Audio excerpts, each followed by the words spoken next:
이재명 민주당 대선 후보 부친의 행적 의혹을 제기한 서명수 매일신문 개건 논설위원이 이재명 후보 형으로부터 고소를 당했다.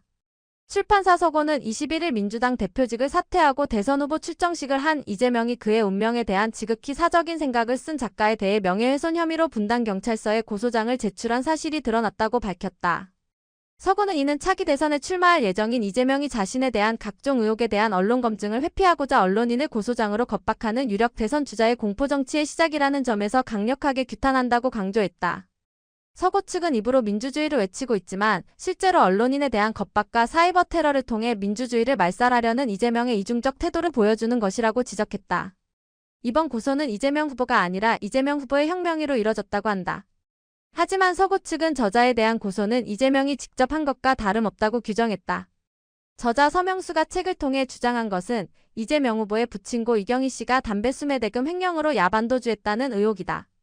서고 측은 이재명이 1987년 11월 안동지청에 검사시보로 왔을 때 고향 안동 예안면 마을 사람들이 찾아와서 부친이 횡령한 담배 대금을 갚으라고 요청받은 사실이 있지 않는가라고 반문하면서 부친의 담배 대금 횡령을 사실이 아닌 가짜뉴스로 치부하려는 전략으로 이재명과 그 가족은 저자에 대한 고소를 한 것이라고 지적했다. 서고 측은 그렇다고 부친의 범죄 행각이 사라지거나 덮을 수 없다는 것을 이재명은 알아야 할 것이라고 주장했다. 이 책은 지난 2024년 8월 출간됐다. 이재명 후보가 당대표직에 도전해 전당대회를 통해 당선되는 날이라고 한다. 서고는 당시 이재명의 국회의원회관에 책을 우송하는 등 민주당 고위관계자 여럿에게도 책을 보내 문제점이 있다면 알려줄 것을 요청했으나 아무런 답변을 들을 수 없었다고 밝혔다. 서고는 결국 윤석열 대통령 탄핵 인용 이후 자신의 과거 행적에 대한 검증과 조명을 요구하는 언론과 언론인들에게 재갈을 물리려는 전략에서 고소장을 감행한 것으로 보인다고 해석했다.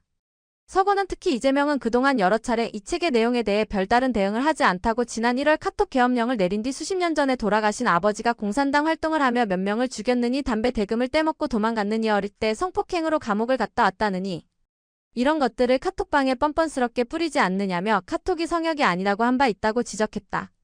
서고는 가짜뉴스라고 언급한 부친의 공산당 활동이나 자신의 성폭행 운운하는 내용은 누구도 언급하지 않은 내용이지만 여기에 교묘하게 부친의 담배 대금 횡령 야반도주도 가짜뉴스로 끼워 넣은 것이라고 주장했다.